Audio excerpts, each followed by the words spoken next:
What's up, heathens? How y'all doing? You may notice that I look a little different today, but I'm still the Godless engineer, and I provide... fuck me.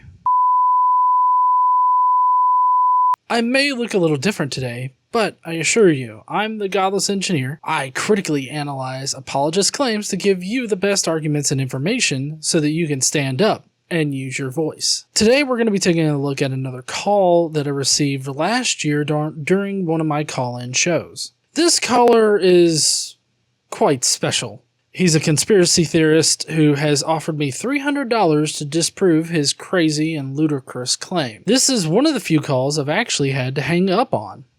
So, if you want to find out what this conspiracy theorist said or did to make me hang up on his ass, then please stay tuned.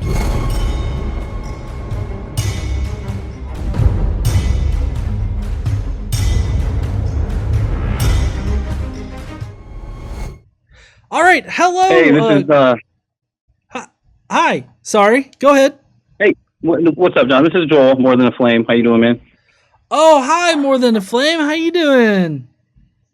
I'm all right. I wanted to, if you're willing, I just wanted to get a couple things out of the way because we've had some miscommunication. It feels like, I don't, from my point of view, I don't feel like I was running my mouth necessarily. I was a little bit disappointed because I gave you an offer that wasn't based on a belief system. And I'm sure you read the email. I gave you an offer, and I actually offered you an amount of money that had no risk to you. It was purely reward. I said, I'll give you $300. I'll send it to you through Cash App if you can prove me wrong on this one thing. And I'm curious as to, maybe you're busy and didn't see the email.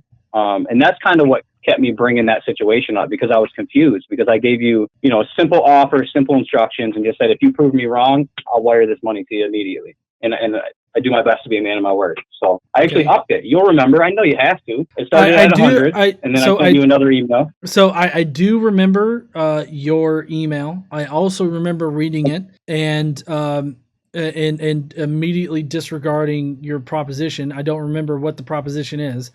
I just remember it being ridiculous, and I decided not to answer you. But I mean, I don't know if you want to pose the question to me, right here on the air. I mean, that's fine. Here's the thing. Like, I don't want it to feel like it's some intellectual war that we're going through. I want to have a legitimate just conversation with you. You have your position, I have mine. I'm not against you in a way that I want to walk away from this conversation like I won something.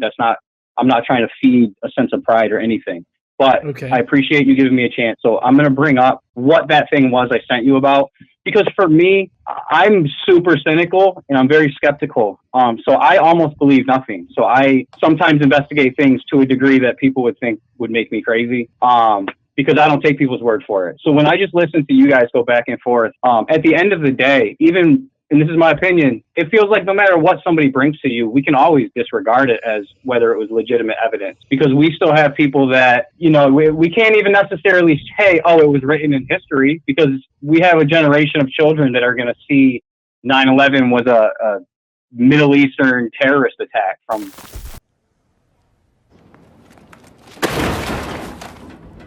Can we please not go into that? I'm just going to tell you right now, I do not entertain 9/11 conspiracy theories.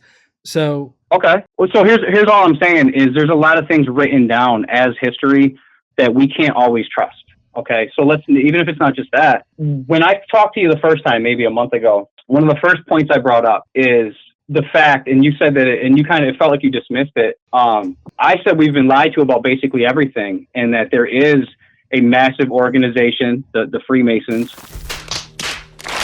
who operate in in everywhere. I mean, they are controlling the majority of what happens. And it felt like you dismissed that as being a fact. I mean, you're aware of that, right? I know that. No, the for someone to be as knowledgeable as you, there's no way you haven't come across that, right? The Freemasons are not controlling the world.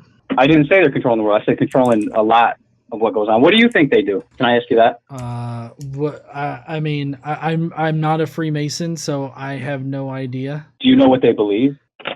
Sorry, I just pulled up your email and I immediately remembered why I fucking closed it in the first place. Okay.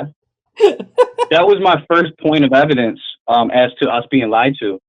But go ahead, read Okay, it. Yeah, I'd love for you to read it. everybody, just so you know, basically, it's a conspiracy theory about how I've done this myself, John. I've done this I know. myself. I've actually looked this up. I will mute you if Go you ahead. do not let me talk. Go ahead, my bad. Basically, if you go to the Treasury Department's website and you set it up very specifically, and you put in your birthday, 2 digits, 4 digits, like 1984, and then hit calculate, and then you got to multiply, like you got to multiply your number by a certain amount, and then apparently that's how much you're worth, and apparently the U.S. government like has bonds taken out on all of us, and so we're all worth something to the government or something like that. So I mean this is literally like picking numbers out of the air and then claiming that some like the Illuminati is going to kill you or something. Like it. Not at all. This is ridiculous. You give me a chance. Huh? Would you give me a chance to explain it from my live? Here I am, a living man, giving you my straight up witness testimony. Is that cool? No, God! No, God, please, no! No! No! No! Okay. All right. So here's what it is.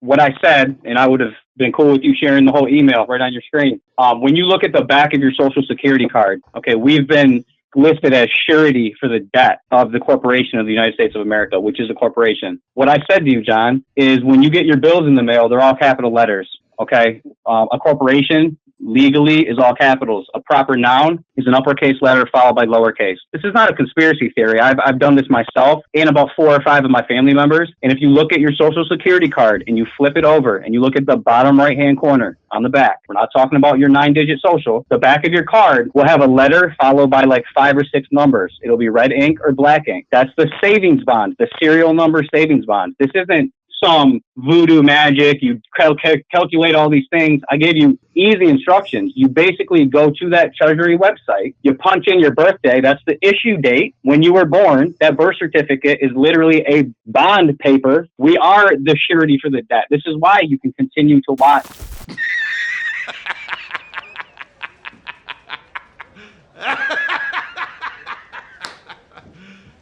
You serious? A government print money with nothing to back it because people don't realize they're the ones that are actually backing it.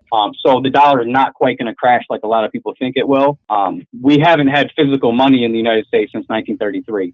These aren't conspiracies. I think it is not cool that you dismiss them as conspiracy theories when you ask for physical evidence and then I provide you with something that can be proven. I offered you a $300 reward. Okay, listen. Okay, hold on. Okay.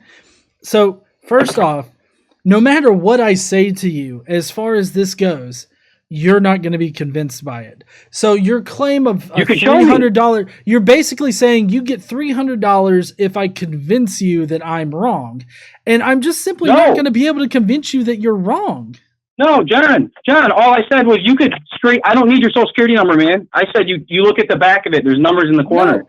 You could film yourself, type it in, and if it doesn't pop up with a number, I will send you $300. That's a very simple, you don't need to convince me. Show me you punch it in with your correct birthday and that number on the back of your social, and if it doesn't pop up with the savings bond that has a value, then I will send you $300. I'm not asking you to change my mind. I'm saying prove it to me factually. You wouldn't even attempt it. If you go look at your birth certificate, your last name is in all capital letters. Your first name will be all capital followed by lowercase. That's not, and in law, that's called one-to-one correspondence. That's not even 2 different languages being spoken at the same time. I'm not here to argue. I gave you an offer and you refused to even attempt it. Because this is a crazy conspiracy theory, man. Listen, I'm glad that you called in today. I mean, unless you want to talk about Jesus existing or God existing or something like that. We can, John. This is the problem, is when I give you something that can be proven that's not something you call a conspiracy. That's not a conspiracy. You could take your social, go look at the back. All your viewers, man, stop. You have 125 people. They can take out their social and look at the back of their card. I'm sorry, Rich. I'm sorry, man. I'm going to have to hang up on you. Goodbye. Jesus Christ. I fucking Freemasons are calling up our savings bonds and shit. I'm the silly one. Okay.